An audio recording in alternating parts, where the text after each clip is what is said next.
Beri nama pedang ini Naga Puspa. Selamatkan dia. Jangan sampai jatuh ke tangan pendekar berwatak jahat.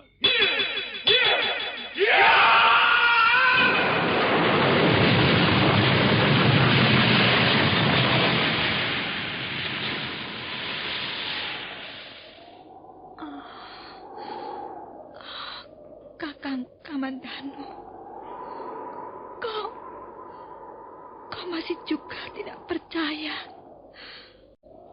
bahwa aku mencintaimu. Mesin, maafkan aku, Mesin. Mesin. Mesin!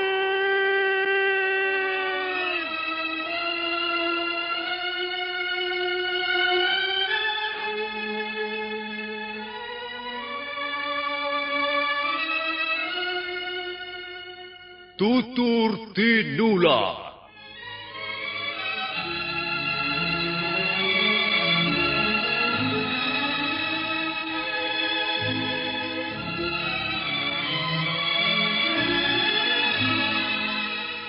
Sebuah sandiwara radio serial, produksi Sanggar Cerita dan teater Sanggar Prativi.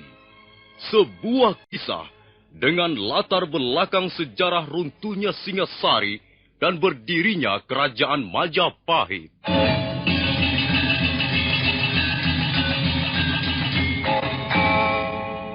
Sandiwara ini didukung oleh pemain-pemain radio yang sudah ternama. Ferry Fadli, Yvonne Rose, dan Eli Ermawati.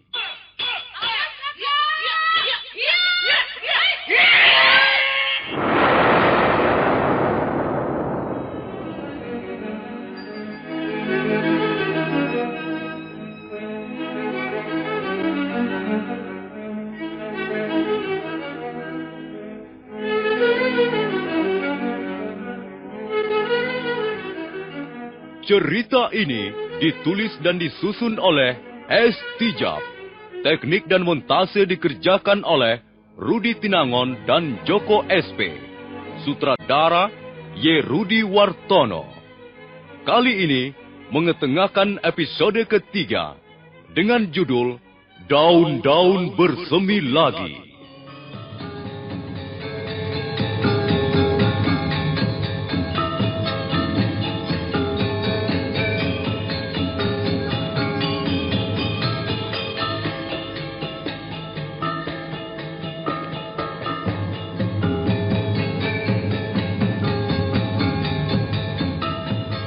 Dalam seri yang ke-89 ini didukung oleh para pemain. Ferry Fadli sebagai Arya Kamandanu, Eli Ermawati sebagai Mesin, Hari Aki sebagai Empu Hanggareksa, Eli Panca sebagai Nyi Rongkot, serta dibantu oleh Suryatin dan Andi Rishadi. Pembawa cerita Nusri. Selamat mendengarkan.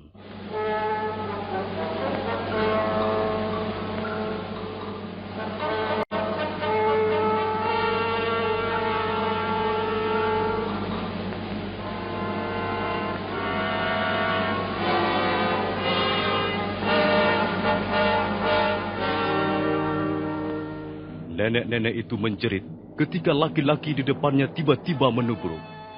Jeritan itu begitu nyaring dan terdengarlah suara aslinya. Suara seorang wanita yang masih muda, bukan lagi suara nenek-nenek. Dan wanita muda itu yang tak lain adalah Mesin, kelihatan sangat berang. Dia segera mengibaskan kerudungnya dan nampaklah seluruh wajahnya yang cantik jelita. Kurang ajar, laki-laki tidak senonoh. Kang, lihat Kakang Tomini. Hah? Lihat. Wah, rupanya dia bukan seorang nenek-nenek. Rupanya dia seorang wanita muda yang cantik juga. Dasar laki-laki mata keranjang. Tunggu dulu. Mau kemana? Jangan berdiri di situ. Aku mau pulang. Kang, katanya dia mau pulang, Kang. Mengapa harus buru-buru pulang sih? Sabar, nanti kakak antarkan pulang. Sudah Adik Gender. Kita tidak punya banyak waktu untuk menggoda wanita ini. Aku bukan wanita nakal. Bukan wanita jalanan. Ayo pergi. Aku muak melihat tampang-tampang kalian. Jaga mulutmu ya. Tabok saja mulutnya, Kang.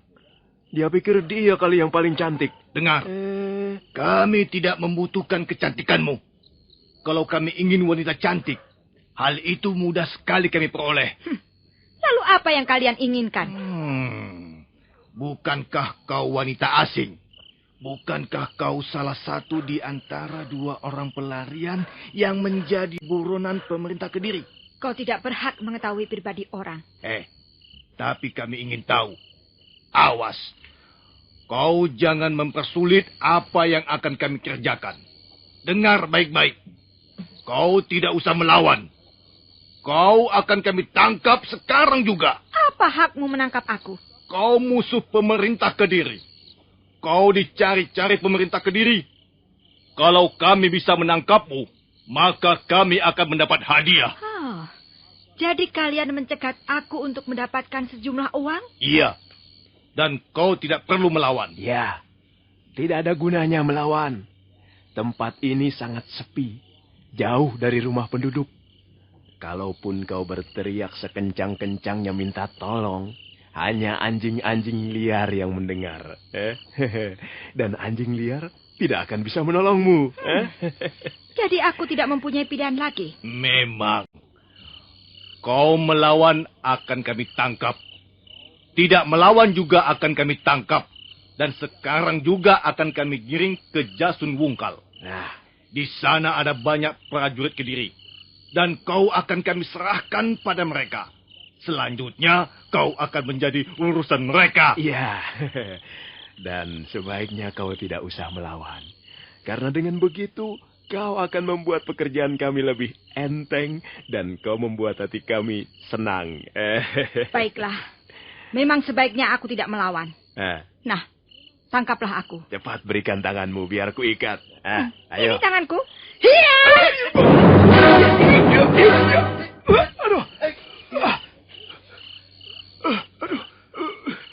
Kurang ajar. Kau telah menyakiti kawanku. Kalau kau ingin mendapat bagian juga, ini, terimalah. Hiya! Setan betina. Punya kebisaan juga kau rupanya, ha? Ayo, Adik Gender. Ya. Kita gasak berdua. Ya.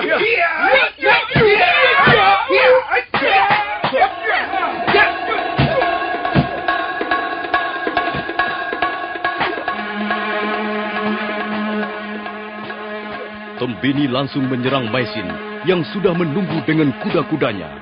Gender segera bangkit dan ikut menyerang. Mereka lalu menggeroyok Maisin. Maisin berusaha memberikan perlawanan dengan seluruh kemampuannya. Tapi agaknya 2 orang lawannya adalah pendekar yang cukup tangguh. Demi menghindari kemungkinan-kemungkinan buruk yang bisa menimpa dirinya, Maisin berusaha mencari kesempatan untuk lolos. Awas, Adik Gender. Dia mau kabur. Cepat di sebelah sana.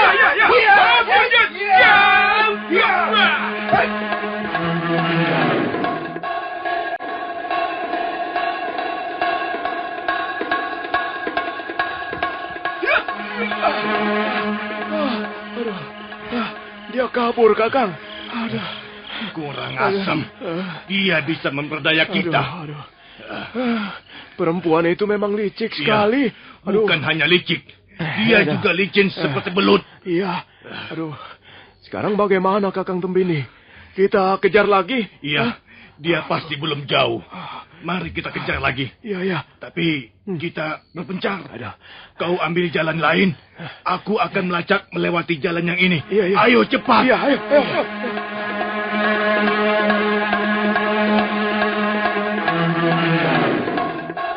Laki-laki yang bernama Gender buru-buru melompat dan berlari dalam kegelapan malam. Dia terus saja berlari sambil matanya berusaha menembus malam yang hitam bagaikan arang. Mendadak di sebuah tikungan yang banyak ditumbuhi pohon-pohon liar, laki-laki itu buru-buru menghentikan langkahnya. telingaku menangkap suara yang mencurigakan di tempat ini. Pasti perempuan itu bersembunyi di sekitar sini. Nah, apa kataku? Pasti dia bersembunyi di balik semak belukar itu. Akan ku tangkap dia. Akan ku ringkus dia. Kalau perlu akan ku mumpung Kakang Tomini tidak tahu. Tapi jangan-jangan dia bukan perempuan itu. Jangan-jangan anjing liar atau babi hutan yang nyasar ke desa ini. Tapi aku tidak takut. Kalau memang dia anjing liar atau babi hutan atau hantu gentayangan, akan kutebas batang lehernya dengan pedangku ini.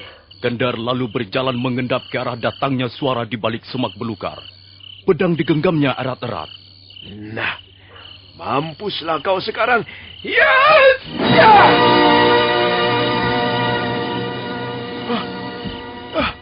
Kakang Tomini. Kau ini ngawur saja.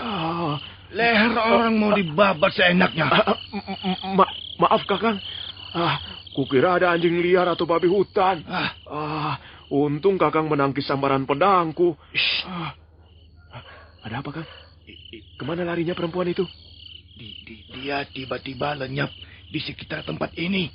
Mungkin dia bersembunyi dulu, menunggu kita lengah. Itu dia, Kang. Betul dia tuh. Iya. Ayo kita kejar. Iya, ayo.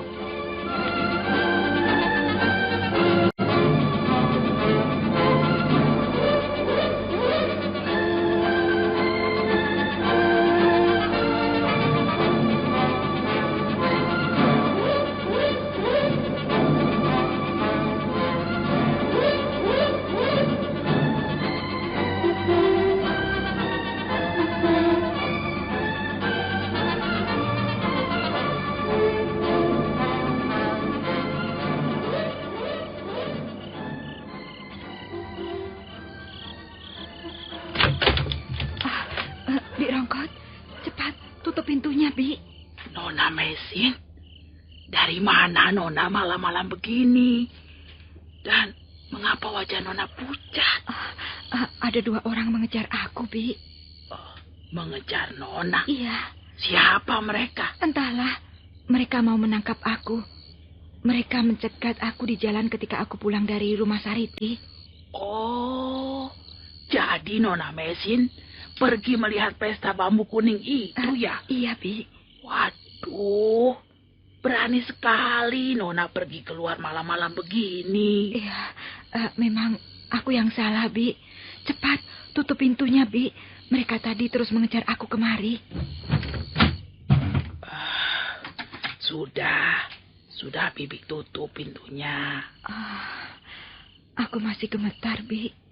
Lihat, keringat dingin keluar semua. Nona minum dulu segelas air dingin, supaya hati Nona tenang kembali. Nah, minumlah. Terima kasih, Bi. Malam ini, aku tidur di sini saja, Bi. Di ruangan Bibi.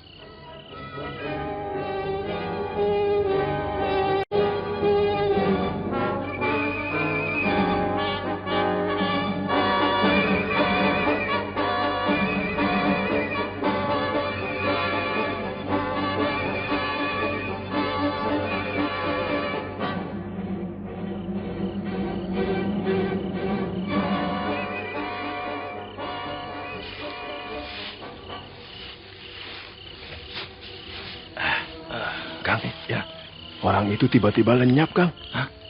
Barangkali perempuan itu peri, Kang. Aku tidak percaya ada peri bisa main pukulan.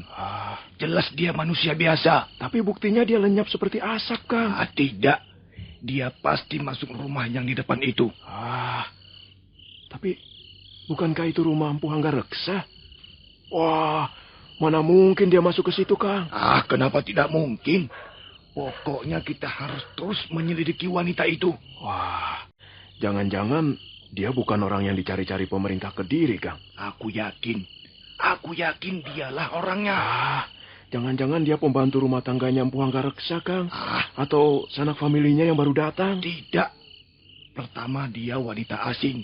Dan kedua, aku sudah pernah melihat gambarnya. Gambar itu dicantumkan dalam selebaran.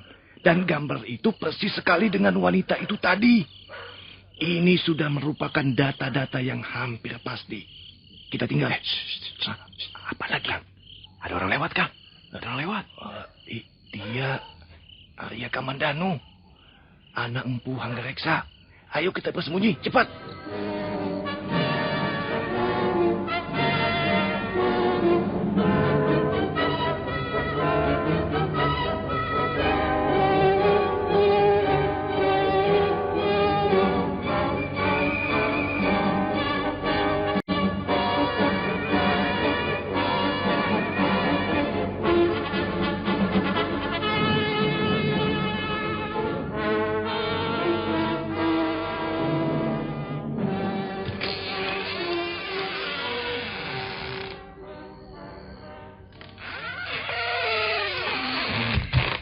Kau baru pulang, Kamandanu.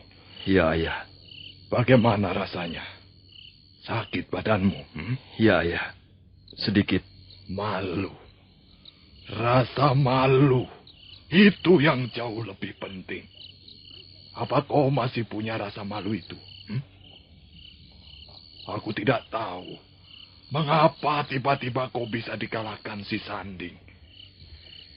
Kau mempunyai ilmu yang hebat. Yang kau perlihatkan sebelumnya. Tapi pada babak berikutnya, mengapa kau seperti kambing dungu? Mau saja kau dipukul rotan sampai babak belur begitu. Saya memang kalah, Ayah. Sanding lebih hebat. Kamandanu, sebenarnya kau kalah atau kau mengalah? Saya kalah, Ayah. Mungkin benar kata Ayah.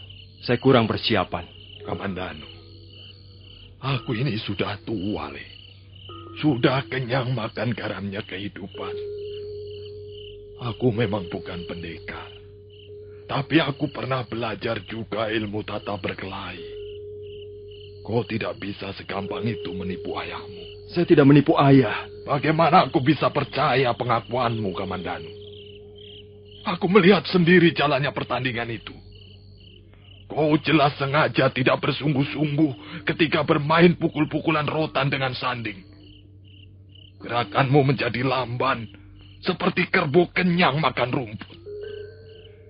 Tentu saja Sanding bisa menggebukmu sesuka hatinya.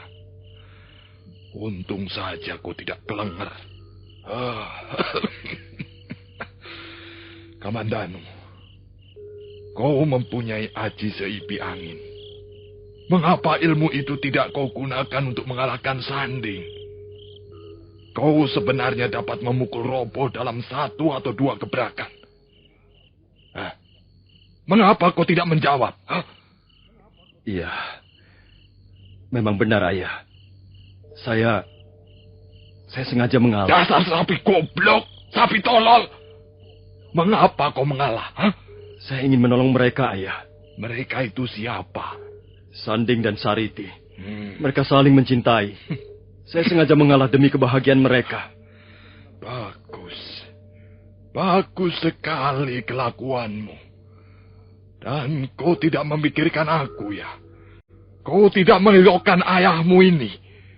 Bahkan kau telah membuat aku kehilangan muka di depan orang-orang. Maafkan saya, Ayah. Bukan berarti saya tidak menghiraukan nama baik Ayah.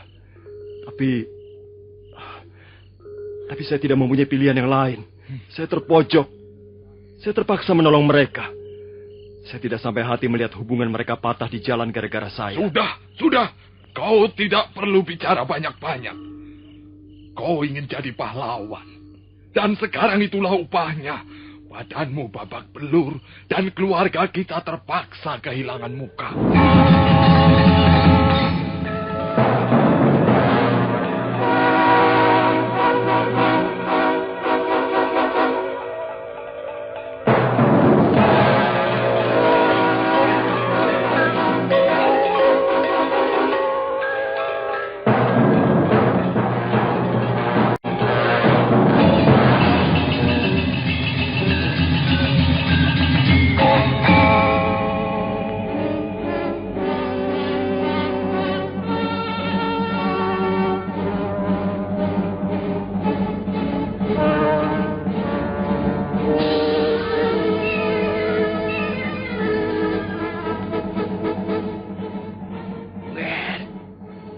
Kamandanu. Ada apa, Bi? Nona Mesin ingin bicara sebentar dengan Angger. Mesin? Apa dia belum tidur? Belum, Ger. Dia menunggu Angger sejak tadi. Baiklah, biar aku datang ke kamarnya. Oh, jangan, Ger. Nona Mesin tidak ada di kamarnya. Dia ada di ruangan Bibi di belakang. Mengapa dia di sana? Nanti Angger akan tahu. Biar Nona Mesin sendiri yang menceritakan. Kau bertarung. Kau terlalu berani. Dan lagi mengapa kau harus ikut menonton aku bertarung? Bukankah kau sudah tahu hasilnya bahwa aku akan kalah? Aku tidak sampai hati melihat Sanding memukulmu dengan rotan, Kakang. Sudah. Pertarungan sudah selesai. Lalu sekarang ada masalah apa lagi? Waktu pulang, aku diikuti 2 orang laki-laki. Mereka lalu mencegat aku di jalan. Mau apa mereka? Mereka mau menangkap aku. Katanya, aku mau dibawa ke Jasun Wungkal. Mau diserahkan pada prajurit-prajurit Kediri yang ada di sana. Persoalan ini bisa gawat. Kalau sampai mereka lapor pada pemerintah Kediri, rumah ini bisa diobrak-abrik. Dan kita terpaksa menjadi pelarian lagi. Tapi benar, mereka cuma 2 orang dan tidak lebih? Tidak, Kakang. Mereka memang cuma 2 orang. Apa mereka prajurit? Sepertinya bukan. Mereka masih ada, Nona Mesin. Mereka masih mondar-mandir di jalanan. Tadi Bibi lihat mereka menguasai rumah ini ketika Bibi menutup pintu serambi depan. Benar mereka cuma 2 orang atau lebih, Bi? Cuma 2 orang, Ger. Yang satu menghunus pedang, dan pedangnya itu disabet-sabetkan daun-daunan. Walaupun hanya berdua, mereka bisa membahayakan keselamatan kita. Lalu bagaimana, Ger? Orang-orang itu nampaknya jahat sekali. Satu-satunya jalan, mereka harus dibungkam. Kau punya akal untuk membungkam mulut mereka? Nah, begini saja. Kita jangan sampai memberi kesempatan mereka memberitahukan pada kawan-kawannya. Karena itu kebetulan sekali. Mereka masih ada di sini. Lalu, apa rencanamu, Kakang? Kita akan pancing mereka. Kau berani menjadi umpan Mesin? Apa yang harus aku lakukan? Kau pergi dari rumah ini diam-diam dan melewati pintu depan. Mereka pasti akan segera mengikutimu. Nah, kau harus membawa mereka ke tempat yang sepi. Di sebelah selatan desa Kurawan ini, ada bukit kecil yang jarang dijamah manusia. Pancinglah, agar mereka ke sana. Aku akan menyusul kemudian. Tapi, Ger, apakah itu tidak berbahaya? Jangan khawatir, Bi. Bibi tenang-tenang saja di rumah. Akan lebih berbahaya kalau sampai mereka memberitahukan teman-temannya.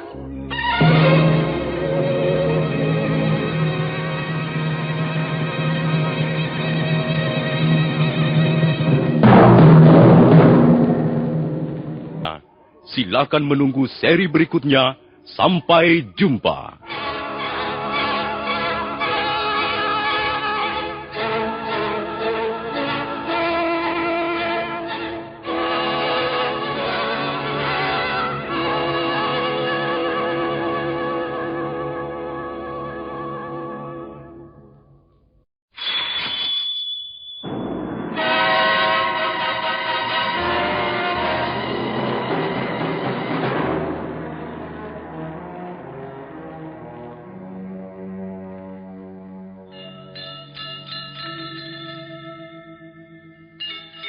Beri nama pedang ini Naga Puspa.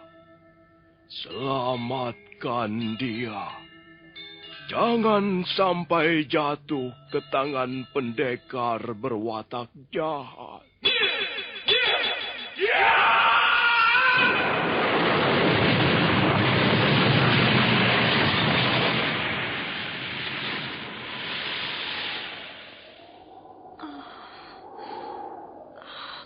Kakang Kamandanu, kau masih juga tidak percaya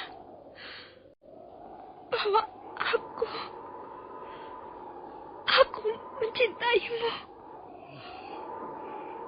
Mesin, maafkan aku, Mesin. Mesin. Mesin!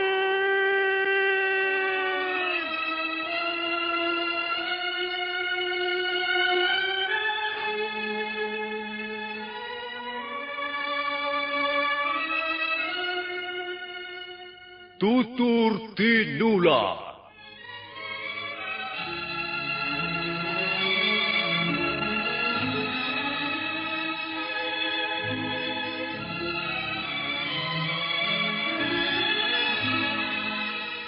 Sebuah sandiwara radio serial, produksi Sanggar Cerita dan Teater Sanggar Prativi. Sebuah kisah dengan latar belakang sejarah runtuhnya Singasari dan berdirinya Kerajaan Majapahit.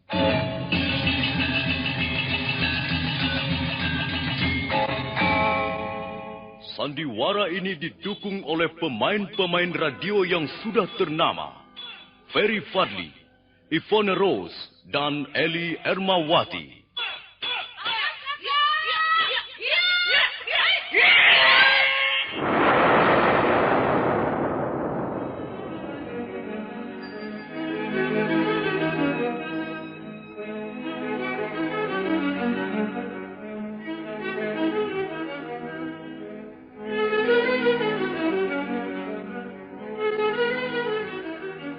Cerita ini ditulis dan disusun oleh S. Tijab. Teknik dan montase dikerjakan oleh Rudi Tinangon dan Joko SP. Sutradara Y. Rudi Wartono. Kali ini mengetengahkan episode ketiga dengan judul Daun-Daun Bersemi Lagi.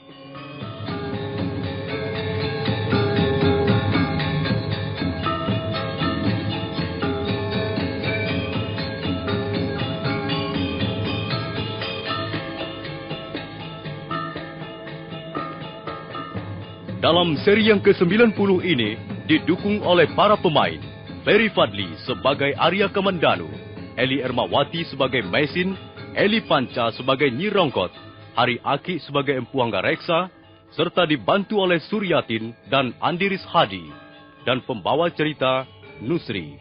Selamat mendengarkan.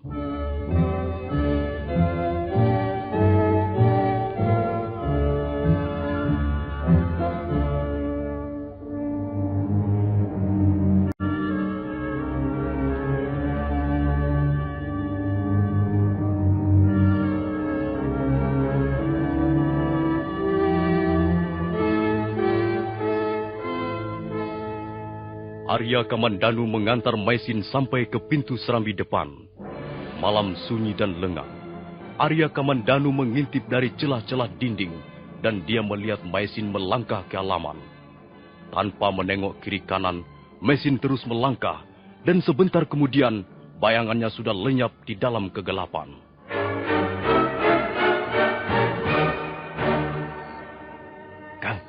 Kakang Pembini. Kakang Pembini. Rupanya aku terlelap sebentar. Kang. Wanita itu keluar, Kang.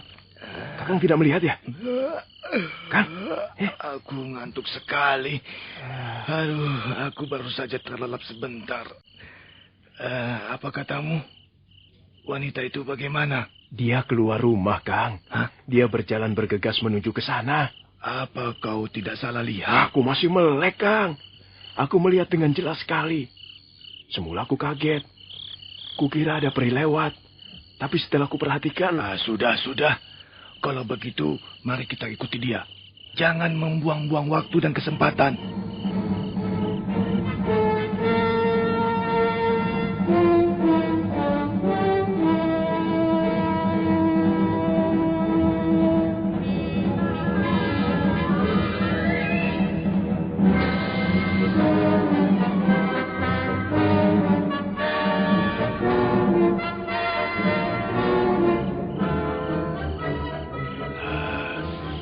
Jangan kau salah lihat, Adi Gender. Tidak, Kang.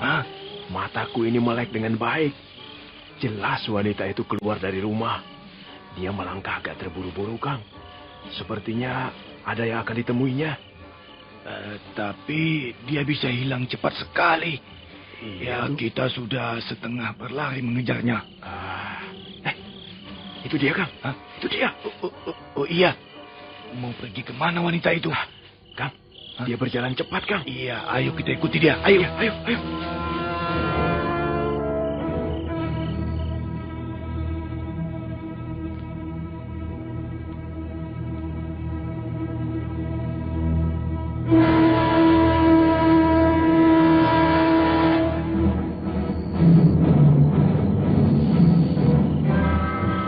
Nger, mengapa Angger belum juga menyusul? Aduh, Bibi khawatir. Bibi takut mereka akan menyakiti Nona Mesin. Mesin itu juga seorang pendekar, Bi. Dia cukup mampu menjaga dirinya dengan baik. Dan lagi dia sudah berjanji akan menunggu aku di tempat tertentu. Kalau aku langsung menyusul, aku takut dua orang itu curiga. Lebih baik ku tunggu sementara waktu. Apakah pedang itu kepunyaan Nona Mesin? Iya, Bi. Pedang ini dulunya milik seorang empu. Bibi mungkin mengenalnya. Dia bernama Ranubaya. Oh, Tuan Ranubaya, sahabat ayahanda Hanggareksa itu. Iya, Bi. Pedang ini sangat ampuh. Namanya pedang Naga Puspa. Karena suatu sebab, Paman Ranubaya lalu mempercayakan pedang ini pada Tuan Lu, suami Mesin. Dan setelah Tuan Lu meninggal, pedang ini sekarang menjadi tanggung jawab Mesin. Bibi sudah sejak dulu melihat pedang itu tergeletak di atas pembaringan Nona Mesin. Bibi agak heran juga tadinya. Nona Mesin, wanita secantik dan selembut itu, kok menyimpan pedang sebesar itu? Bibi pernah mencoba memindahkannya. Aduh, tapi Bibi tidak kuat, Nger. Pedang itu berat sekali. Pedang ini di samping ampuh juga mempunyai sejarah yang menarik, Bi. Pedang ini seperti sebuah lambang. Lambang suatu kekuatan, kekuasaan, kepahlawanan, dan kebajikan.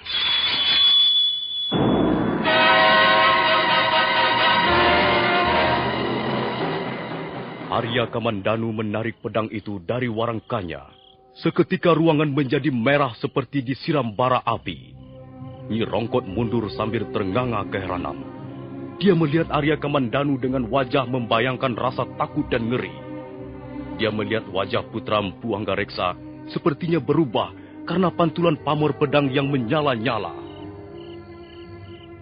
Oh, sudah, Nger, sudah.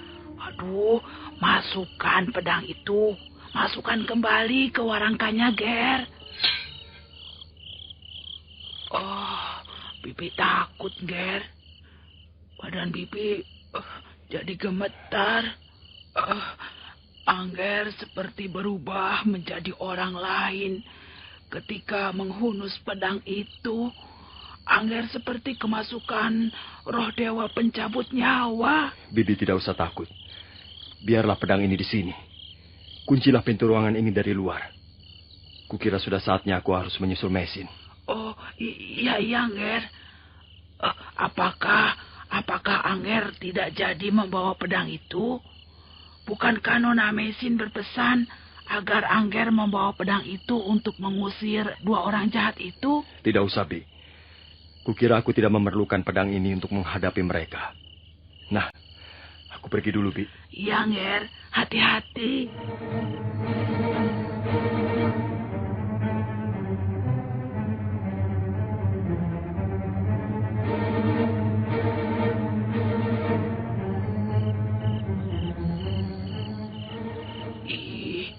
Ada pedang kok seperti ini.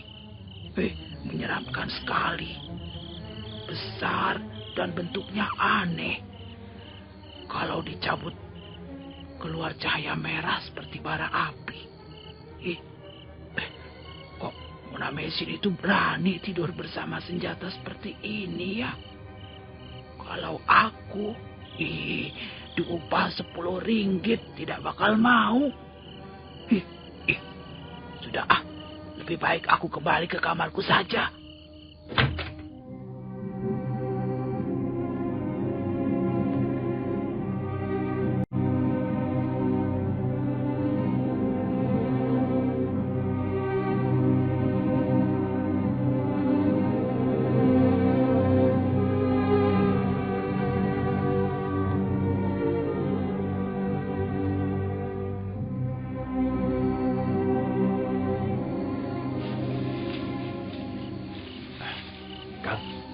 Tunggu, Kang. Apa? Tuh. Barangkali wanita itu setan, Kang. Masa dia bisa hilang lagi? Tadi dia di sini, sekarang dia sudah lenyap lagi. Pokoknya dia harus bisa kita tangkap. Nah, itu dia.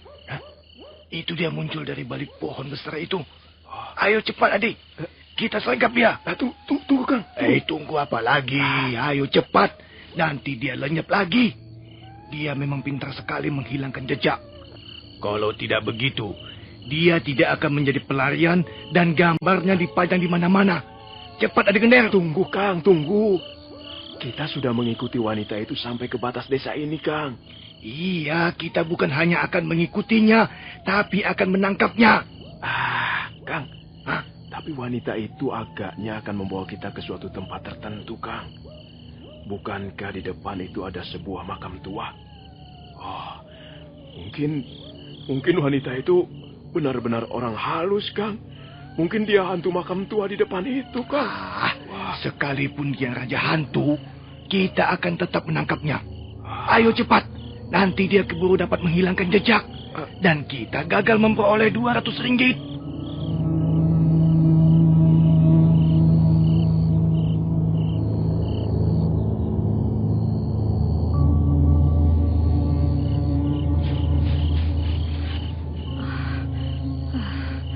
Sampai di mana aku sekarang ini? Mengapa tak ada bukit batu seperti yang dikatakan Kakang Kamandanu? Di sini malah banyak terdapat gundukan. Apa itu? Sepertinya batu-batu nisan. Rupanya aku tersesat masuk ke sebuah makam tua.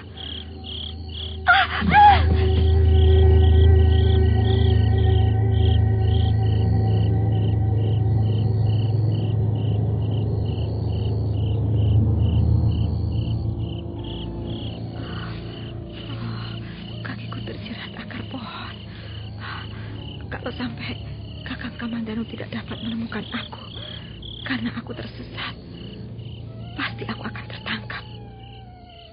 Nah, 2 orang itu masih terus mengejar aku dan sekarang menuju kemari.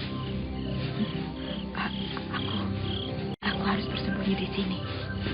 Mudah-mudahan saja mereka tidak melihat aku. Dia hilang di sini, Kang.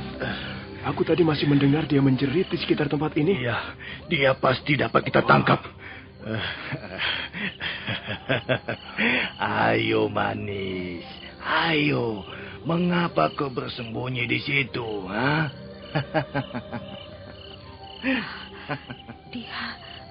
Dia rupanya melihat aku bersembunyi di sini. Awas, tadi Gender. Cepat kau hadang di sebelah sana. Dia bersembunyi di balik akar pohon besar itu. Iya. Ayo cepat.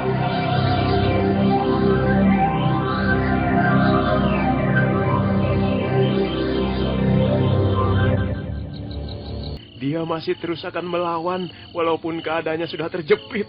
Aku ingin tahu, apakah dia masih akan bandel kalau kedua belah tangannya sudah diringkus, ha? Iya. Ayo, Gender. Cepat tangkap dia. Kalau masih juga melawan, bunuh saja.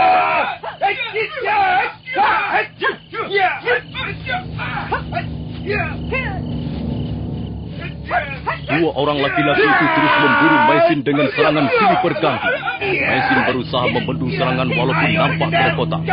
Maka demikian, makam tua yang hampir tak pernah dijamah manusia itu menjadi gaduh oleh suara orang berkelahi. Barangkali kalau para penghuni makam itu adalah makhluk yang masih bernyawa, mereka tentu akan bangun semuanya dan marah karena tempat tinggalnya dibikin ribut.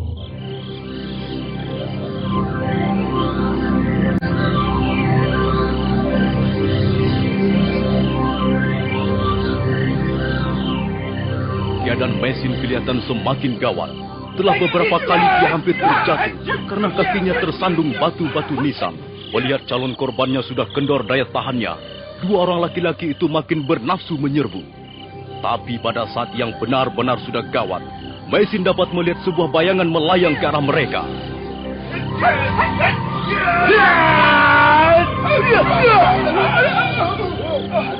Anjing buduk? Anjing buduk? Hah? Ada orang ikut campur di Geder. Pekerjaan kita bertambah repot, Kang.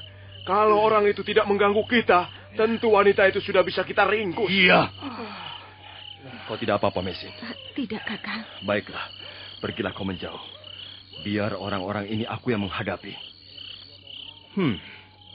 Jadi kalian berdua mau menangkap wanita ini? Sekarang bukan hanya wanita itu yang menjadi urusan kami. Ya, karena kau sudah mengacau rencana kami. Kau pun harus kami tangkap. Kalau melawan, akan kuremukkan kepalamu. Kecuali tentu saja, jika kau buru-buru minta maaf pada kami dan segera angkat kaki dari tempat ini. Sayang sekali aku tak dapat memenuhi permintaan kalian. Bahkan aku tidak akan membiarkan kalian pergi dalam keadaan hidup dari tempat ini.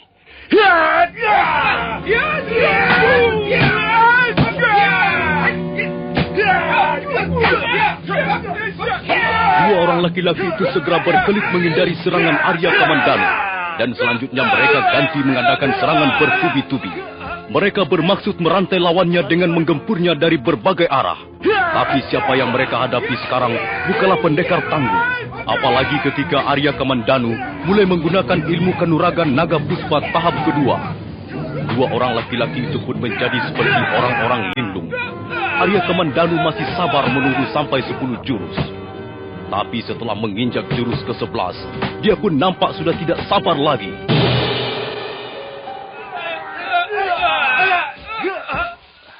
Hei, mau lari kemana kau?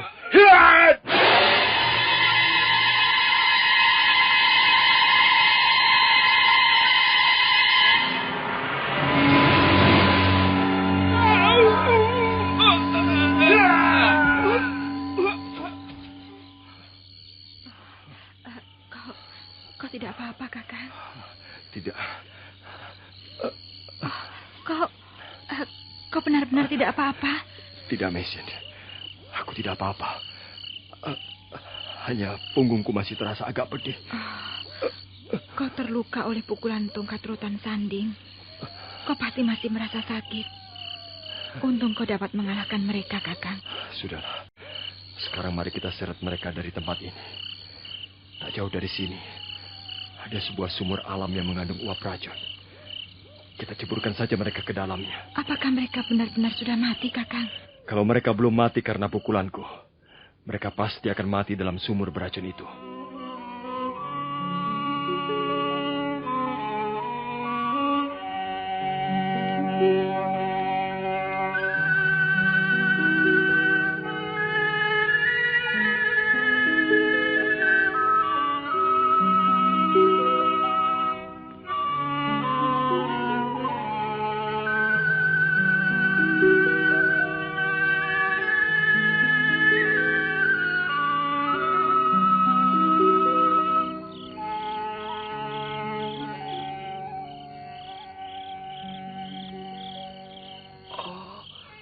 Sudah kembali? Iya, Bi. Kakang Kamandanu sudah membereskan dua orang itu. Iya, orang-orang jahat seperti itu, kalau tidak segera dibereskan, wah, bisa membuat keonaran. Mengapa ruangan tidur ayahanda masih terang, Bi? Nger. Ada apa, Bi? Kok hatiku tiba-tiba tidak enak? Ayahanda tadi mencari Angger Kamandanu. Ayahanda nampaknya sangat gusar. Beliau berpesan pada Bibi agar Angger Kamandanu jangan tidur dulu. Ayahanda ingin bicara katanya. Ada apa lagi? Apa lagi yang akan dibicarakan ayah malam-malam begini?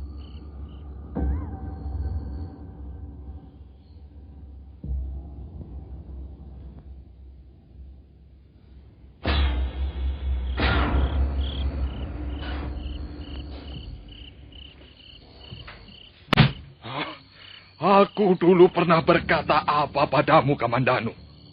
Dan sekarang ternyata apa yang pernah kukatakan terbukti. Aku dulu pernah berkata bahwa wanita asing yang kau bawa ke rumah kita ini bisa mengundang masalah yang gawat. Nah, sekarang terbukti. Memang, ayah. Ada dua orang yang belum dikenal mencoba menculik Mesin. Tapi niat mereka sudah berhasil saya gagalkan.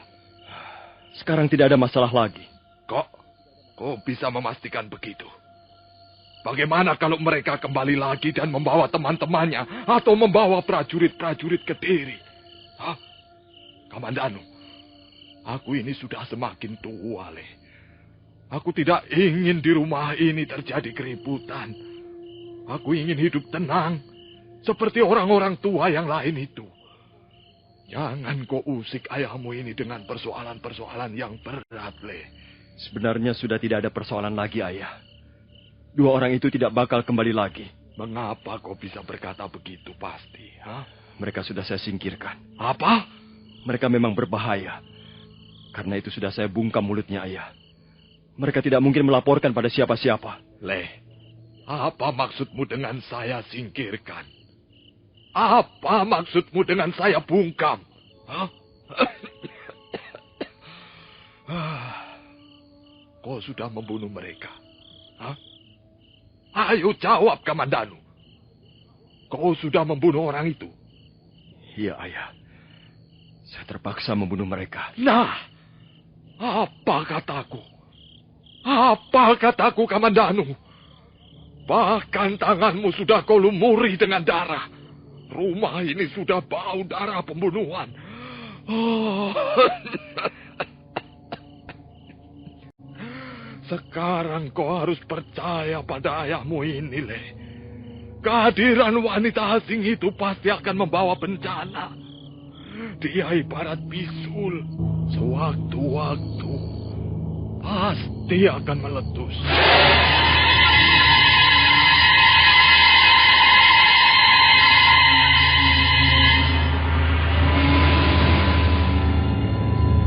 Benar-benar gusar. Arya Kamandanu tak mampu berkata apa-apa. Wajahnya tunduk, tak berani menatap ayahnya. Sementara itu di balik pintu, ada sepasang telinga mendengarkan pembicaraan itu. Dialah Maisin. Sambil menyeka air mata yang mengalir deras, wanita itu buru-buru melangkah ke ruang tidurnya. Nah, para pendengar sekalian, bagaimana kisah selanjutnya? Apa yang akan terjadi pada diri Maisin, wanita Mongolia yang sudah menjadi janda di negeri orang itu? Silakan mengikuti serial ini dalam episode berikutnya. Gembalut Cinta di Atas Noda. Sampai jumpa.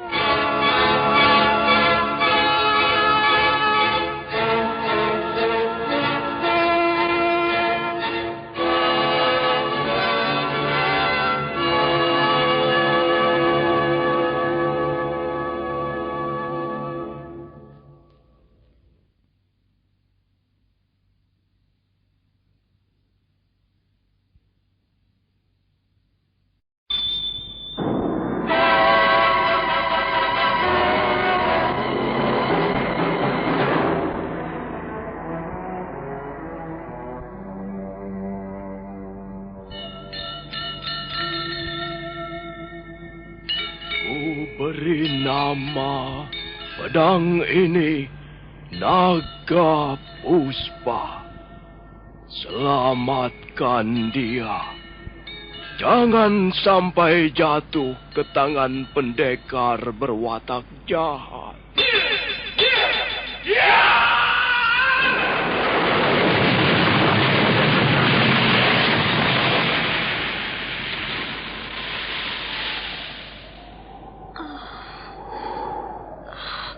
Kakang Kamandanu, kau masih juga tidak percaya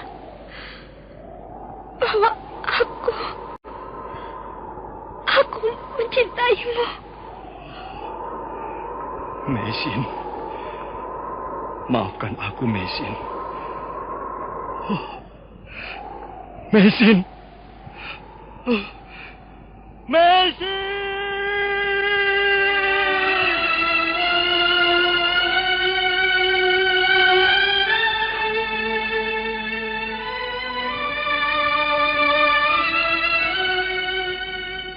Tutur Tinula.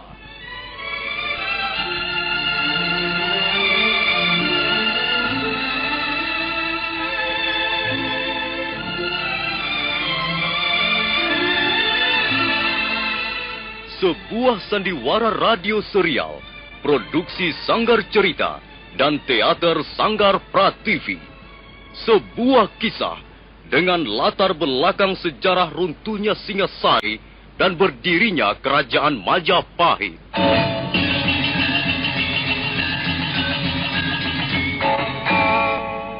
Sandiwara ini didukung oleh pemain-pemain radio yang sudah ternama.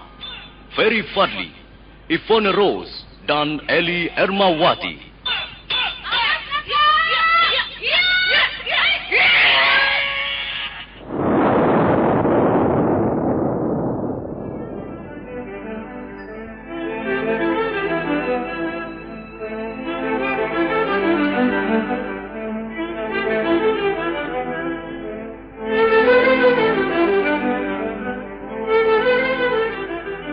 Cerita ini ditulis dan disusun oleh S. Tijab. Teknik dan montase dikerjakan oleh M. Pranoto dan Edwin Sutandi. Dengan sutradara C. Ispriyonoka. Kali ini mengetengahkan episode keempat dengan judul Kemelut Cinta di Atas Noda.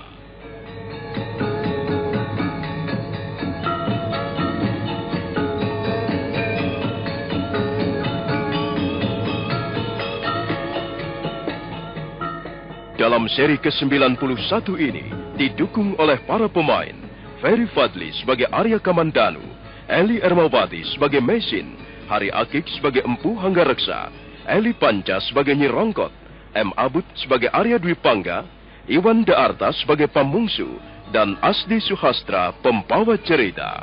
Selamat menikmati.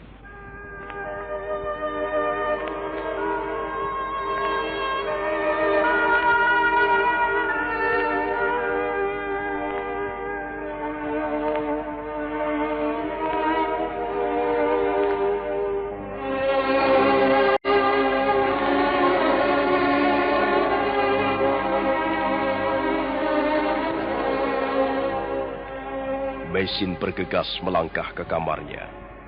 Kata-kata Empu Hanggareksa dirasa seperti jarum yang menusuk-nusuk ulu hatinya. Dia menjadi sangat sedih dan terasing. Dia ingat suaminya, Pendekar Lo almarhum. Dia ingat bapak angkatnya, Pendeta Maboyi yang juga sudah almarhum. Dia menjadi sangat kesepian karena ditinggalkan orang-orang yang paling dekat di hatinya.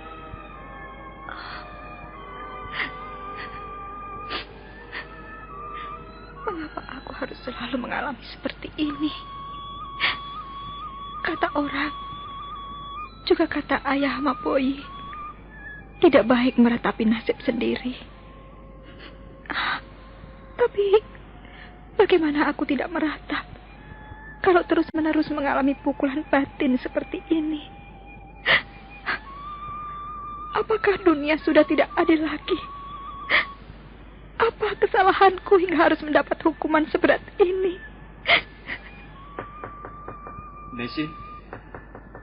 Mesin, maafkan ayahku, Mesin. Maafkan beliau. Sudahlah, Kakang Kamandanu. Lupakan saja soal ini. Bukalah pintunya, Mesin. Aku ingin bicara denganmu. Kita sudah terlalu banyak bicara. Bukalah pintunya. Tidak. Biarkan aku sendiri, Kakang. Kau marah padaku? Tidak. Aku tidak mempunyai alasan untuk marah padamu. Semua ini karena salahku sendiri. Ya, barangkali sudah nasibku, Kakang. Barangkali sudah merupakan suratan takdir kalau aku harus mengalami hal-hal yang pahit.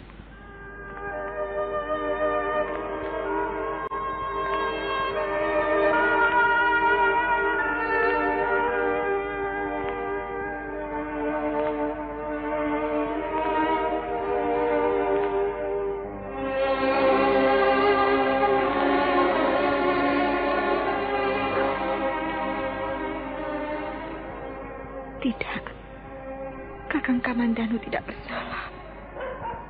Juga Ayahanda Hanggareksa tidak bersalah. Aku inilah orang yang tak tahu diri.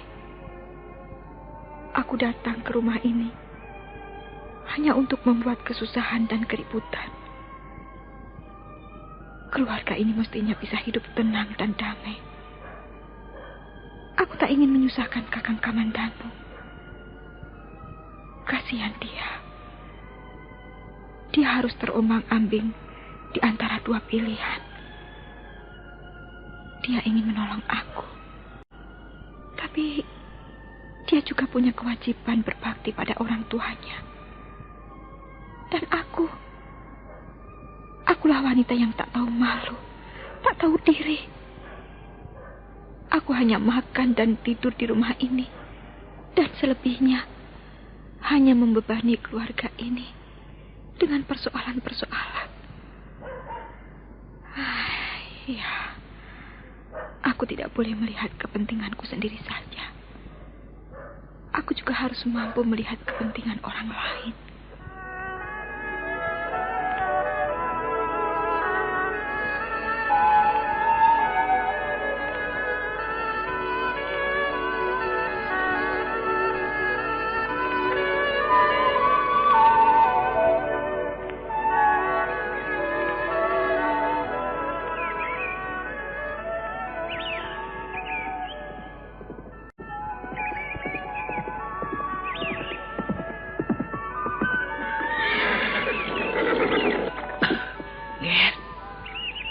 Tidak melihat Nona Mesin? Tidak, Bi.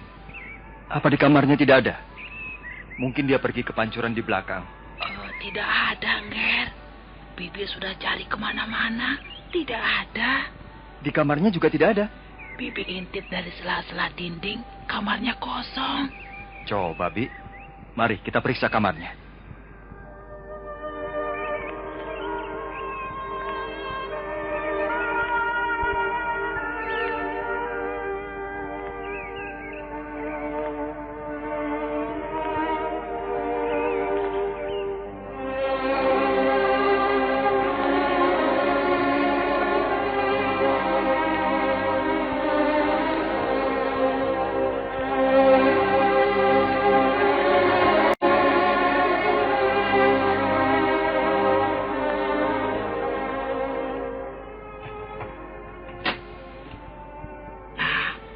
Lihat, Ger.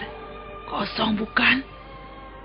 Wah, jangan-jangan Nona Mesin ngambek lalu pergi. Semalam memang dia tersinggung mendengar kata-kata ayahanda, Bi. Dia tidak mau membukakan pintu ketika aku ingin menemuinya. Iya, Nona Mesin memang seorang wanita yang berperasaan halus. Tapi dia jarang sekali mau memperlihatkan perasaannya yang halus itu. Susah, Ger, menebak apa yang dirasakan dalam hatinya yang lembut. Kadangkala dia tersenyum, tapi sesungguhnya dia sedang menangis, sedih. Dia memang tertutup, Bi.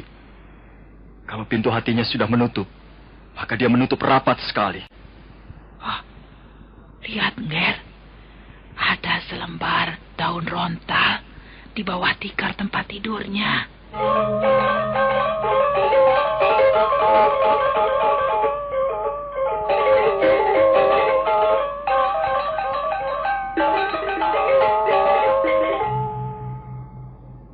Kakang Kamandanu, semalam aku berpikir sampai jauh malam. Akhirnya, aku memutuskan untuk menempuh jalan ini. Aku harus pergi, Kakang. Aku tak bisa tinggal di rumah orang tuamu. Rumah yang damai dan tentram ini akan rusak suasananya dengan hadirnya seorang wanita seperti diriku. Aku tak ingin menjadi seorang wanita tak tahu diri. Aku tak ingin merusak hubunganmu dengan orang tuamu. Kau adalah putra yang diharapkan bisa berbakti dan bisa meneruskan warisan hasil karya orang tuamu. Penuhilah harapan orang tuamu itu, Kakak. Jangan kau kecewakan hati beliau hanya karena aku, seorang wanita asing yang hidup terlunta-lunta di negeri orang, tak mempunyai sanak famili, tak mempunyai apa-apa lagi yang bisa dibanggakan. Kakang Kamandanu, setelah kepergianku ini, jangan Jangan kau bersusah hati. Dan tak usah kau mencari aku. Relakanlah aku. Biarlah aku susuri jalan hidupku yang hitam ini seorang diri. Terima kasih atas segala kebaikanmu padaku selama ini. Yang Maha Kuasa nanti yang bisa membalas budi baikmu. Selamat tinggal, Kakang.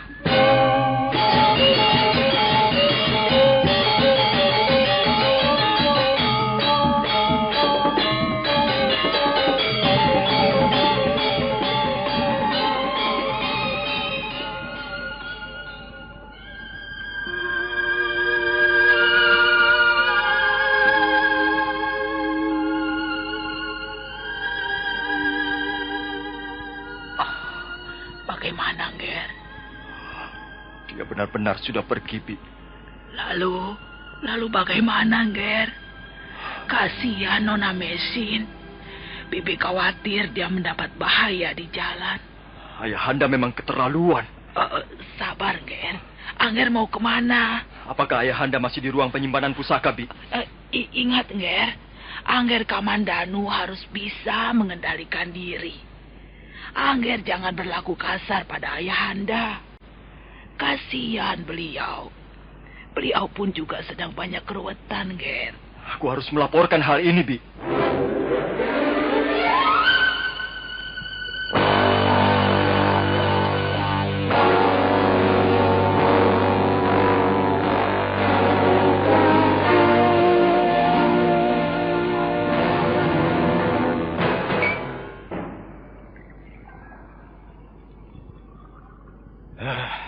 Kamandanu, kau masuk ke ruangan ini untuk mengajakku bicara lagi soal wanita asing itu.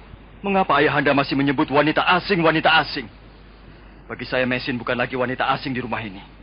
Dia sudah menjadi salah seorang anggota keluarga kita. Oh ya, mungkin kau bisa beranggapan begitu, Le.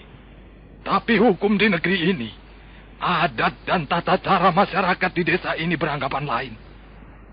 Bagaimanapun juga, Mesin itu tetap wanita asing. Orang asing. Orang dari bangsa lain. Tapi saya tidak lagi menganggap begitu, ayahanda. Kau tidak bisa melepaskan dirimu, pikiranmu, dari susunan masyarakat di mana kau tinggal dan hidup. Kau menjadi bagian dari susunan masyarakat yang sudah terpatri ratusan tahun di negeri ini, Le. Tapi apa yang sudah terpatri belum tentu sepenuhnya benar, ayahanda. Bagaimana kau bisa berpendapat sepicik itu? Kita ini tidak hidup di tengah rimba belantara, Kamandanu. Kita kenal yang namanya tata cara, adat, kebiasaan, hukum ataupun peraturan-peraturan. Semuanya ada aturan mainnya, Kamandanu. Kecuali kalau kau sudah berubah menjadi manusia liar yang tidak beradab dan berbudaya. Bagi saya manusia sama, ayahanda. Selama dia bernama manusia, miskin atau kaya, berasal dari golongan manapun, atau dari suku atau bangsa manapun, tetap sama. Hak dan kewajibannya sama, ayahanda. Tidak bisa begitu. Mesin, teman wanitamu itu berada dalam tingkatan golongan terbawah. Karena dia adalah bangsa asing. Dia di luar kasta. Dia tergolong kelompok mereka. Seperti pedagang-pedagang di pesisir pantai Tuban itu. Mereka itu bisa orang India. Pedagang dari negeri Campak, Kamboja, Siam ataupun Cina. Mestinya kau sudah tahu hal ini, Kamandanu. Dan berusaha untuk berjauhan dengan mereka itu. Tidak, ayahanda. Saya tetap tidak bisa menerima pendapat seperti ini. Saya tidak bisa menerima penggolongan atau pengelompokan manusia seperti itu. Kalau begitu kau menjadi orang yang murtad, Le. Saya tidak sengaja untuk berbuat murtad, ayahanda. Hati nurani saya yang berontak melihat nasib seorang manusia yang terlantar. Hanya karena perbedaan golongan semacam ini. Lalu, apa maumu sekarang ini? Mau mencari wanita itu dan membawa lagi ke rumah ini, begitu? Kalau ayahanda keberatan, saya tidak akan membawanya pulang ke rumah ini. Tapi saya pun tidak akan tinggal di sini lagi. Kamandanu. Maaf, ayahanda. Saya bukan tidak menghargai Ayahanda. Saya juga tidak memusuhi tata cara adat yang berlaku di desa kita ini, Ayahanda. Saya tidak menyalahkan susunan masyarakat yang sudah turun-temurun di sini. Saya tidak bermaksud menentang hukum. Saya juga tidak bermaksud membangkang terhadap undang-undang. Tapi saya hanya ingin berbuat sesuatu. Saya tidak bisa tinggal diam, berpangku tangan, sementara saya melihat dengan mata kepala saya sendiri ada seorang wanita yang malang, yang sangat membutuhkan pertolongan. Ingat, Kamandanu. Kita ini, leluhur kita ini telah melahirkan kita. Keluarga ini dalam golongan masyarakat Ksatria. Maaf, Ayahanda. Saya bukan hanya ingin lahir sebagai anggota keluarga masyarakat Ksatria. Saya benar-benar ingin menjadi seorang Ksatria. Dan bagi saya, seorang Ksatria sejati adalah mereka yang berani berteriak lantang atas nama hati nurani.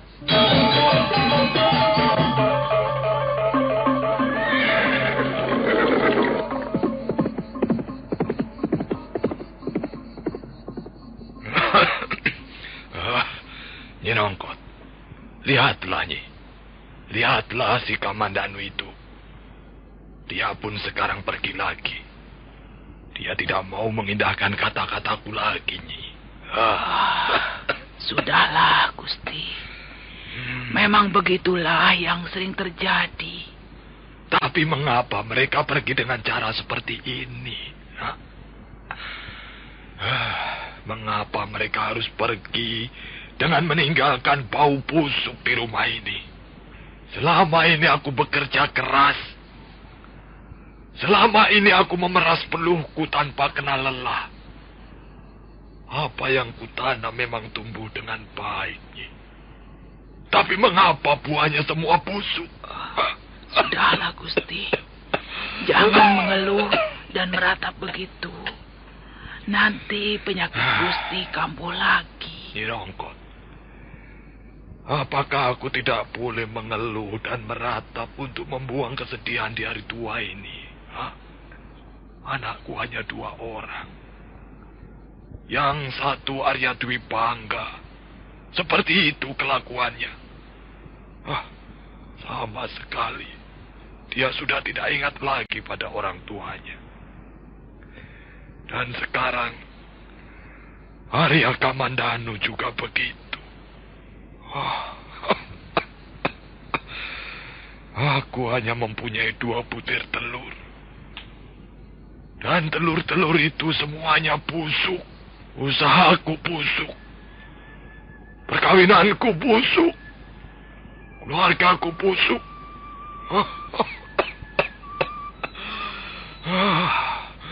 Aduh. Gusti.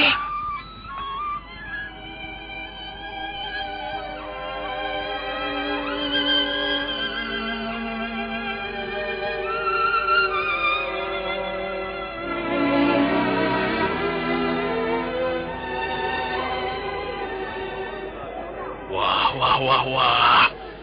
Keuntungan kita lumayan juga ya Gusti Dwi Pangga. Semua 7 gerobak. Dan sudah terjual habis semuanya.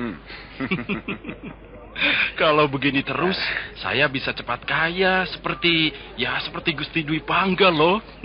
Ya, bertanam bawang memang untungnya besar. Ngomong-ngomong, desa Jasun Wungkal ini semakin hari semakin ramai saja ya Gusti. Apa kau mau berpindah dagang di Jasun Wungkal, Pamungsu? Kalau memang di pasar sini sudah untung, apa perlunya kita jauh-jauh ke kota Kediri, Gusti? Bagaimanapun keuntungan yang kita peroleh tidak akan bisa menyamai pasar kota Kediri. Iya, karena orang-orang kota banyak duitnya, Gusti. Ya. Mereka gampang cari uang dan gampang pula menghambur-hamburkan uang belanja. Desa susah duit, Gusti. Dengar Pamungsu. Ada satu hal yang membuatku senang berdagang ke kota besar. Di samping keuntungan bisa berlipat ganda, kita pun bisa mencari kesenangan yang jarang ada di desa. Maksud Gusti, kesenangan dengan wanita-wanita cantik. Kesenangan apa lagi, Pamungsu? Gusti ini memang gemar sekali mendekati Pupur Wangi dan gincu yang harum baunya. Gusti, kasihan sama yang di rumah. Maksudmu istriku? Iya, kasihan istri Gusti Dwi Pangga. Setiap Gusti pergi berdagang ke kota Kediri, pasti membutuhkan waktu paling sedikit 7 hari lamanya. Apa sudah sembuh rasa lelahmu, Pamungsu? Kalau sudah, mari kita lanjutkan perjalanan. Sudah, Gusti, sudah.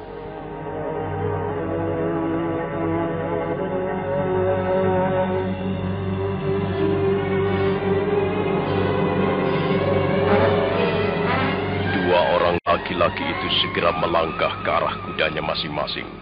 Dan sebentar kemudian mereka sudah mengaburkan binatang itu, meninggalkan pasar Jasun Wungkal.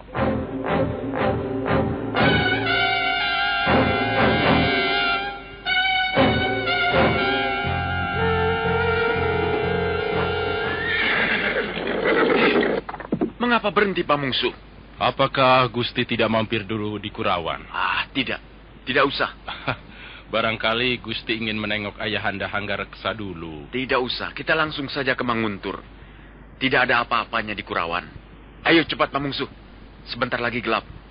Dan lihat di atas, mendung tebal sekali. Sebentar lagi pasti turun hujan lebat.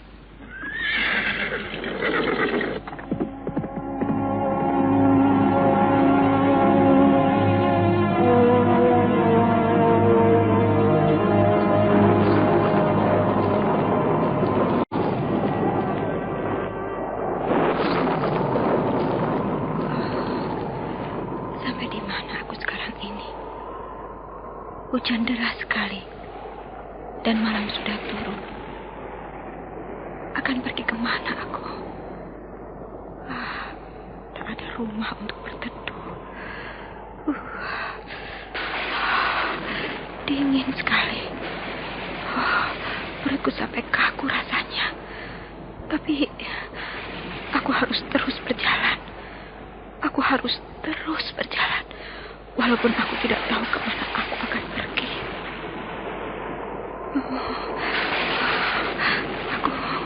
Aku tidak kuat lagi. Tapi di mana aku harus istirahat? Kepalaku terasa berat sekali dan perutku mengejang.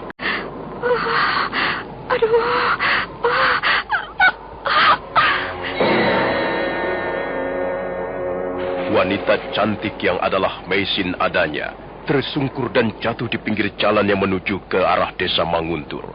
Tubuhnya terguyur air hujan yang turun bagaikan dimuntahkan dari atas langit yang hitam kelam.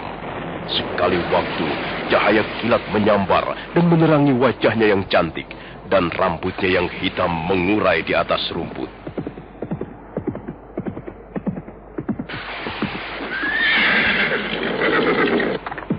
Gusti, ada orang tergeletak di pinggir jalan. Iya, dan agaknya seorang wanita. Mengapa dia bisa tergeletak di tempat ini, Gusti? Akan kulihat. Jangan, Gusti, jangan. Berbahaya. Siapa tahu telah terjadi Rajapati di sini. Kita bisa terlibat. Kita bisa dituduh sebagai pembunuhnya, Gusti. Pamungsu, kukira wanita itu masih hidup. Kau tunggu saja di atas kuda. Aku akan melihatnya dari dekat.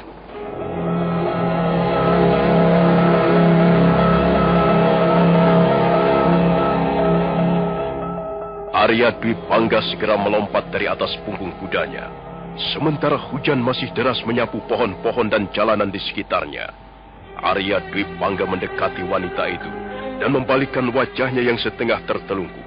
Nah, saudara pendengar, bagaimanakah kisah selanjutnya? Apa yang akan terjadi atas diri Meisin, wanita Mongolia yang malang itu? Silahkan menunggu kelanjutan kisah ini dalam episode Gemelut Cinta di Atas Noda. Sampai jumpa.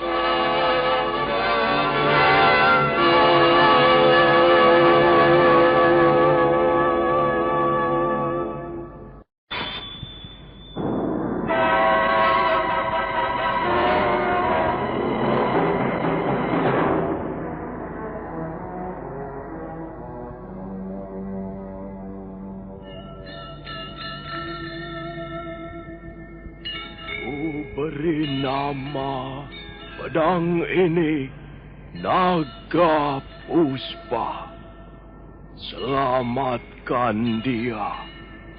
Jangan sampai jatuh ke tangan pendekar berwatak jahat.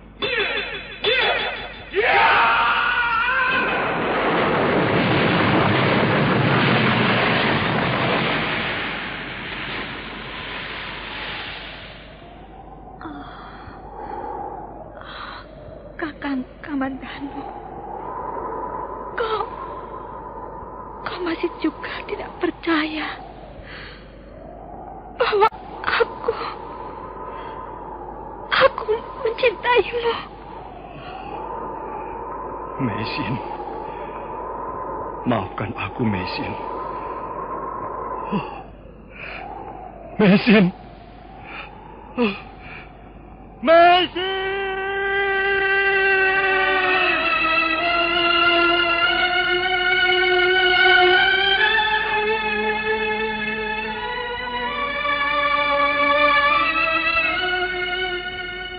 Tutur Tinula.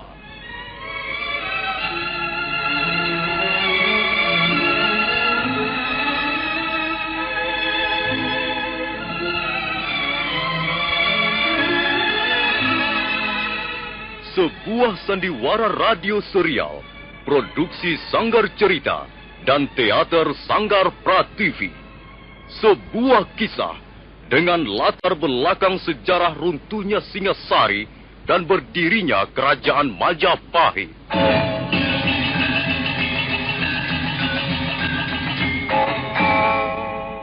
Sandiwara ini didukung oleh pemain-pemain radio yang sudah ternama, Ferry Fadli, Ivone Rose, dan Eli Ermawati.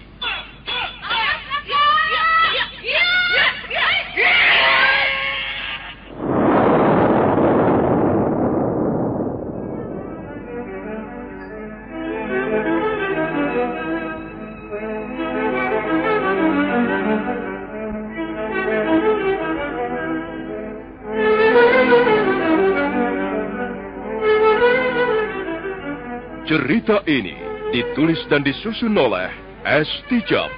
Teknik dan montase dikerjakan oleh M. Pranoto dan Edwin Sutandi. Dengan sutradara C. Ispriyonoka.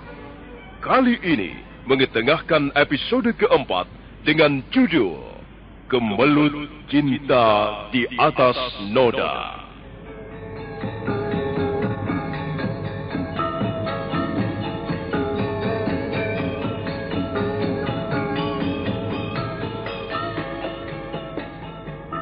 Dalam seri ke-92 ini didukung oleh para pemain M. Abud sebagai Arya Dwi Pangga, Eli Ermawati sebagai Meisin, Lili Nur Indasari sebagai Nari Ratih, Iwan Daarta sebagai Pamungsu, Neni Haryoko sebagai Nyi Pamungsu, Nia Deviana sebagai Nyi Lemus, Rio sebagai Panji Ketawang, dan Asdi Suhastra pembawa cerita. Selamat menikmati.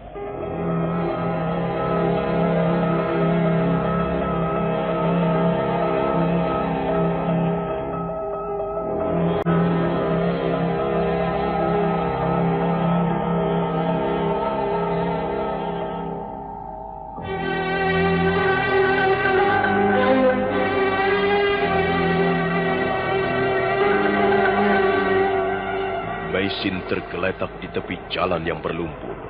Wajahnya sebagian tertutup rambut, dan rambut yang panjang itu pun ujungnya jatuh ke atas rumput di tepi jalan. Arya Dwi Pangga turun dari punggung kudanya, sementara Pamungsu menunggu di atas kuda. Arya Dwi Pangga lalu mendekati tubuh yang tergeletak itu dan membalikkannya.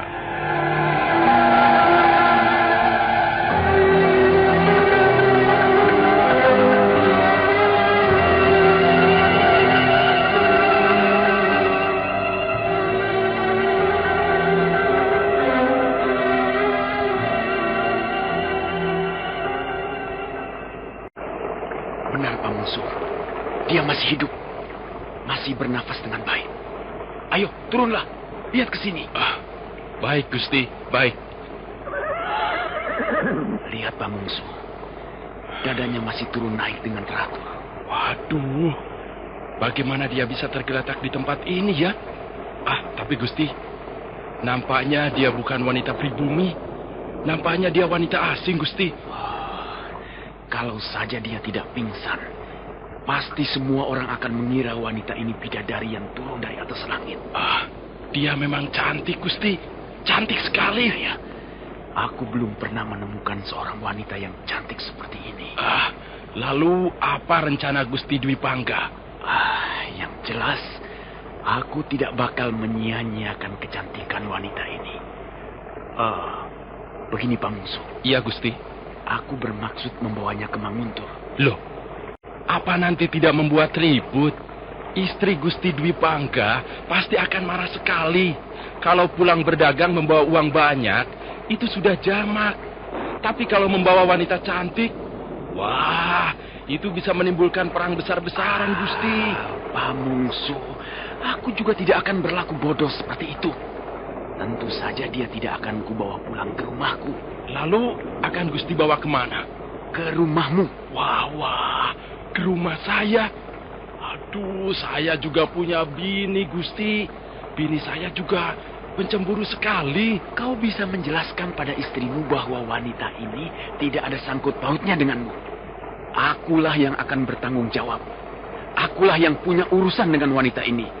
Dan aku sangat membutuhkan pertolonganmu untuk menitipkan wanita ini di rumah kalian. Kupikir rumah kalian cukup aman karena letaknya di pinggiran desa, jauh dari rumah-rumah penduduk desa yang lain. Aduh, Gusti Dwi Pangga ini ada-ada saja. Sudahlah Pamungsu. Bantulah aku mengangkat wanita ini ke atas kuda. Ayo. Ya. Baiklah. Tapi nanti kalau ada apa-apa, saya tidak menanggung akibatnya loh, Gusti. Iya, jangan khawatir. Aku yang akan bertanggung jawab. Ayo cepat, bantu aku. Kau di sebelah sana, Pamungsu. Ayo, awas, pelan-pelan. Iya.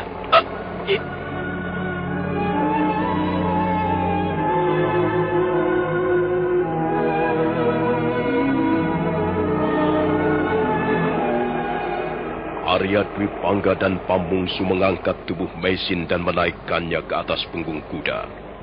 Hujan masih deras mengguyur permukaan bumi. Tak lama kemudian mereka pun meneruskan perjalanan ke rumah Pamungsu yang terletak di Manguntur Selatan.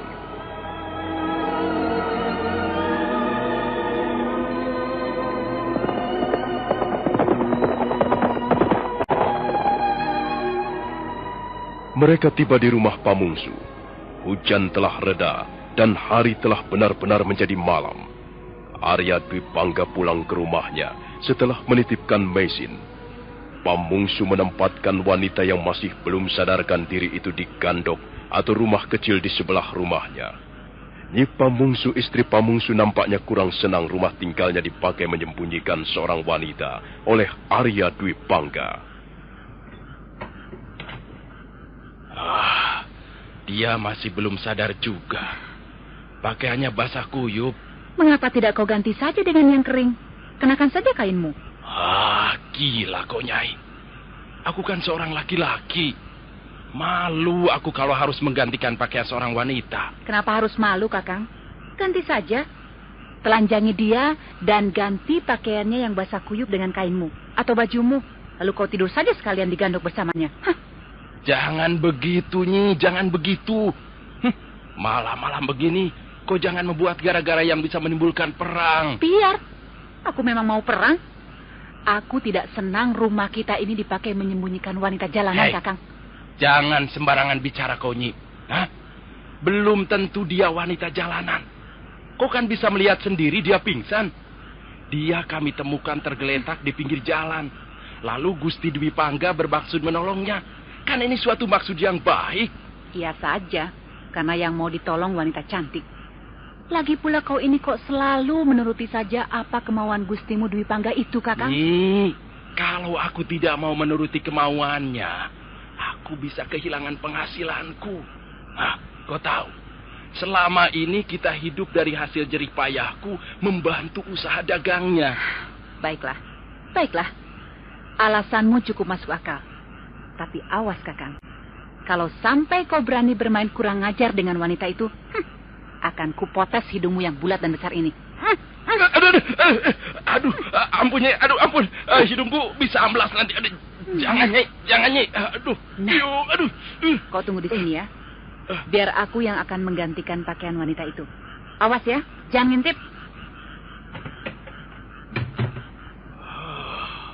Aduh. Punya bini satu saja kok aneh.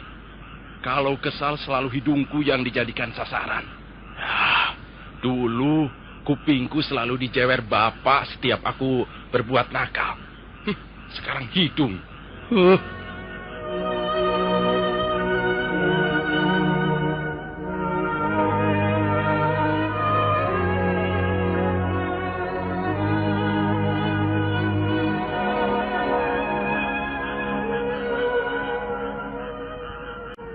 Tidak mandi air hangat, Kakang. Biasanya kau selalu mandi dengan air hangat yang dibubuhi sedikit belerang dan rebusan daun jambu. Kalau kau mau, aku akan menyiapkannya. Tidak usah. Ya sudah. Atau kau mau kutemani makan di ruang belakang? Nyi Lemus memasak sayuran kesukaanmu, Kakang. Ada dendeng daging sapi, dan aku tadi sore memanggang daging ayam muda. Mari Kakang, kita ke belakang dan makan bersama-sama. Sudahlah Narirati. Kau tidak usah memperlakukan aku seperti seorang bocah cilik. Kalau lapar, aku akan menyuruhmu menyiapkan makan. Baiklah, mungkin kau sudah makan di jalan. Kalau begitu, biarlah aku menemanimu duduk istirahat di sini. Oh ya, kau sudah menengok Panji di kamarnya, Kakang? Dia baru saja tidur. Dia selalu tidur jauh malam setiap kau tidak di rumah. Dia selalu menanyakanmu, Kakang. Tapi aku bisa membujuknya. Dan biasanya dia lalu lupa dan mau diajak dolanan Nyi Lemus di serambi depan. Aku mau tidur.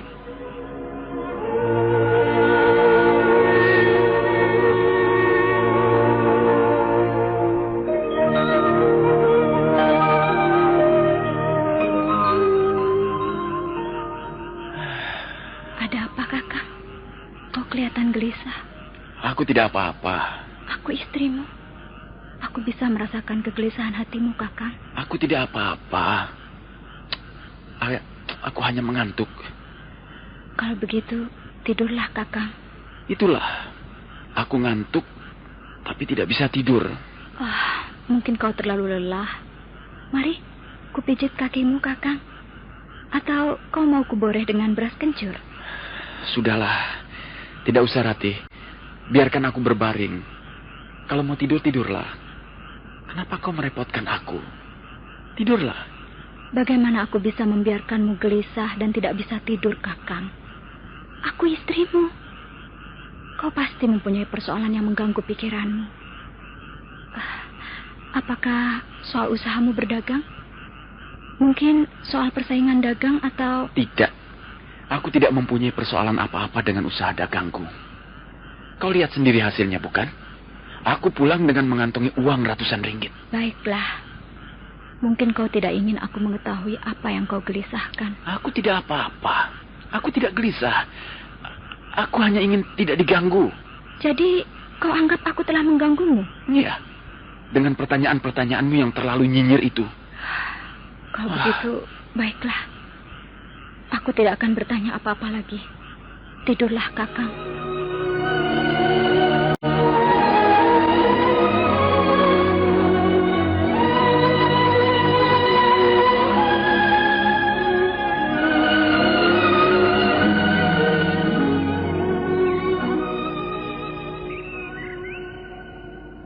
Kau tidak melihat Kakang Dwi Pangganyi?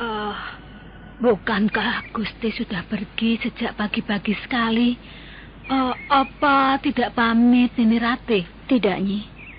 Apa dia tidak pesan apa-apa padamu? Tidak. Wah, kok aneh ya? Memang aneh, Nyi. Tidak biasanya Kakang Dwi Pangga seperti ini. Semalam dia juga kelihatan gelisah. Walah, semalam saya juga tidak nyenyak tidur. Saya mendengar Angger Panji nangis sampai 2 kali. Dia kangen bapaknya, Nyi. Tapi entahlah. Kakang Dwi Pangga sepertinya mau menjauhi kami. aku dan anaknya. Biasanya setiap pulang dari berdagang di kota Kediri, Angger Dwi Pangga tak lepas menggendong Angger Panji. Itulah, Nyi. Aku yakin Kakang Dwi Pangga tengah mengalami sesuatu. Dan sesuatu itu sengaja dirahasiakan pada kami. Sudahlah, Nini. Nini Rati jangan berprasangka buruk pada suami. Mungkin Angger Dwi Pangga terlalu lelah. Bukan, Nyi. Aku yakin bukan karena itu. Ibu. Kau sudah bangun, Panji? Ayah mana, Bu? Ayah mana? Panji mau bermain-main dengan ayah. Panji sudah kangen ayah. Ayah mana? Ayahmu pergi, Nak. Iya, Angger. Nanti ayah juga pulang. Ayah sedang ada keperluan penting, ya? Mari, main-main dengan Nyi Lemu saja. Yuk. Tidak mau. Aku mau main dengan ayah. Ayah sudah janji mau mengajakku mencari ikan di Sungai Kapulungan. Nanti, kalau ayah sudah pulang, Panji. Sekarang Panji mandi dulu dengan Nyi Lemus di pancuran, ya? Iya, ya. Nanti kalau ayah pulang, Panji bisa menagih janji ayah mencari ikan di Sungai Kapulungan. Iya. Ayo, Angger mandi bersama Nyi Lemus. Ayo, biar segar. Tidak mau. Aku nunggu ayah. Aku mau bermain-main dengan ayah. Tidak mau mandi di pancuran. Sudahlah, Nak. Jangan menangis. Ayah, Bu. Ayah jahat. Ayah tidak sayang lagi dengan Panji. Ayah jahat.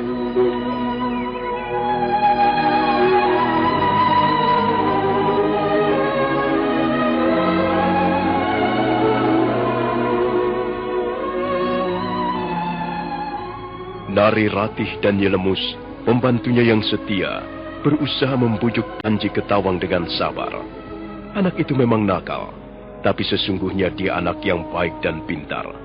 Nari Ratih selalu menjadi sedih dan prihatin setiap melihat anak kesayangannya itu menangis menanyakan bapaknya.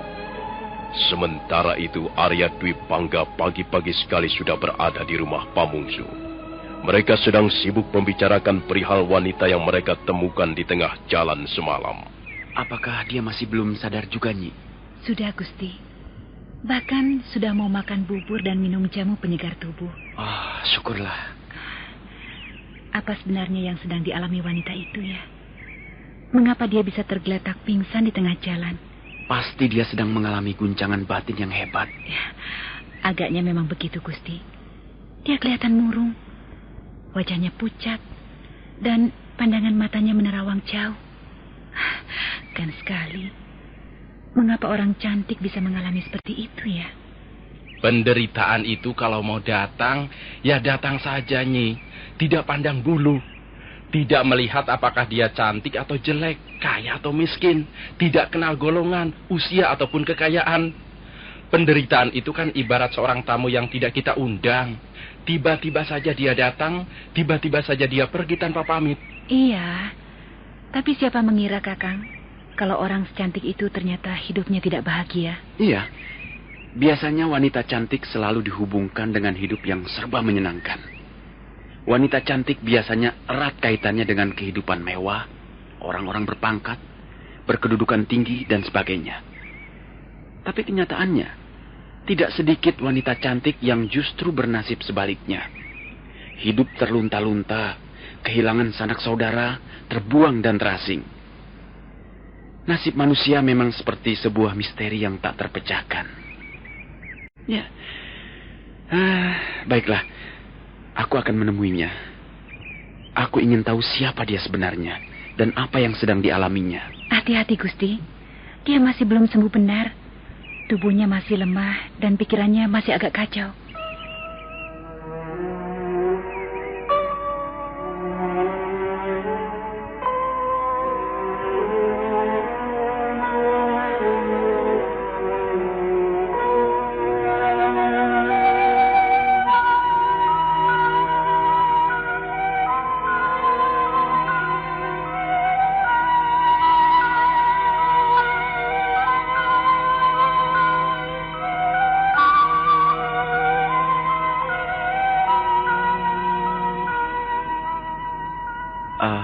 Bagaimana keadaanmu? Nyi Pamungsu mengatakan bahwa kau sudah makan sedikit bubur dan minum jamu. Itu bagus untuk kesehatanmu. Kami mengharapkan kau segera bisa sembuh dan sehat kembali.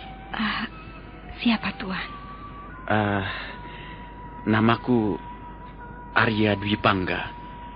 Aku dan temanku baru saja kembali berdagang dari kota Kediri. Di tengah jalan, dalam hujan lebat, kami menemukanmu tergeletak di pinggir jalan. Kami lalu membawamu kemari, ke rumah Pamungsu, sahabatku, di Manguntur Selatan. Terima kasih atas pertolongan Tuan. Lupakanlah soal itu. Kami sudah sangat gembira jika melihatmu sehat kembali. Saya tidak apa-apa. Saya hanya lelah dan butuh istirahat. Kukira tempat ini cukup nyaman untuk istirahat, bukan? Iya, mudah-mudahan begitu, Tuan. Siapa kau ini sebenarnya? Maksudku, namamu dan juga asal-usulmu. Nampaknya kau bukan seorang wanita pribumi. Kau berasal dari negeri yang jauh. Maafkan, nampaknya kau keberatan menjawab pertanyaanku. Barangkali kau sedang mempunyai persoalan pribadi yang berat. Benarkah begitu? Dengarlah, kita bisa menjadi teman yang baik. Kita bisa saling membantu. Kau tidak perlu malu atau sungkan-sungkan. Katakan saja apa yang kau perlukan, dan kami akan dengan senang hati memberikan bantuan. Barangkali kau masih belum bisa mempercayai kami. Kau mungkin beranggapan bahwa kami bukanlah orang baik-baik. Jangan menangis. Air mata tidak bisa memecahkan persoalanmu. Mengapa kau tidak berterus terang saja? Katakan. Ceritakan apa yang kau alami. Siapa tahu kami dapat membantu memecahkannya. Tuan Tripangga, sudikah Tuan meninggalkan saya sendirian di ruangan ini? Saya hanya butuh ketenangan. Saya butuh suasana yang tenang dan damai. Biarkan saya menenangkan hati saya yang sedang kacau. Tuan tidak keberatan meninggalkan ruangan ini, bukan? Iya, tidak. Aku tidak keberatan. Baiklah, kau istirahat saja dulu. Kau memang membutuhkan istirahat untuk menenangkan pikiranmu.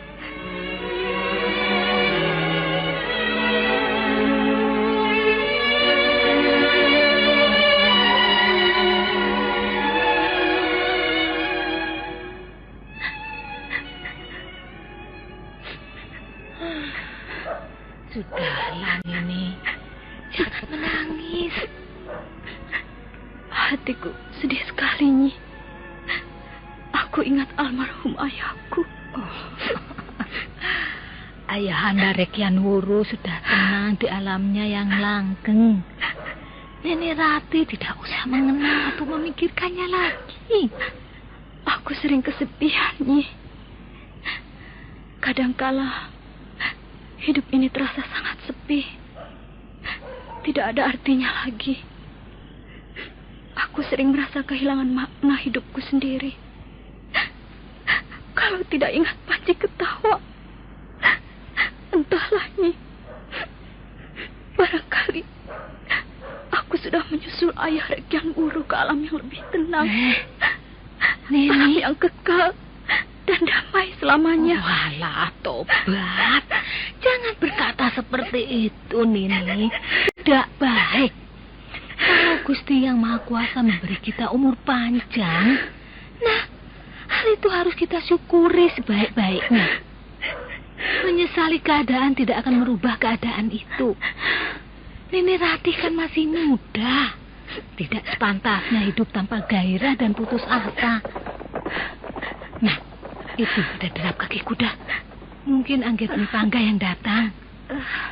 Hatiku berdebar-debar, Nyi. Tapi aku harus tahu. Aku harus tahu apa yang sedang digelisahkan suamiku.